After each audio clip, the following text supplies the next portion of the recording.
this is Kevin. So happy you're back with me here in the Project Cave. And today is some easy car maintenance 101. Easy stuff. We are going to replace the battery in the Dragon Wagon. The Dragon Wagon is my 2015 F-150. My toddler is the Dragon. She recently turned 4 and she is getting big. Anyway, the battery, basically you're pulling off 2 connectors, pulling the old battery out, dropping the new one in, and then reattaching those connectors in reverse order. So let's get the garage door open, get out to the wagon, and get started.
Battery replaced, piece of cake. You got this. I know you do.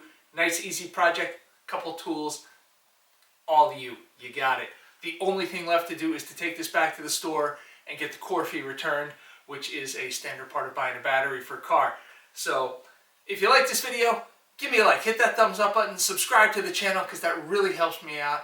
And leave a comment below. Tell me what you think of this project or any other project you'd like to see coming up. For now, I'm Kevin, and I'll see you next time in the Project Cave.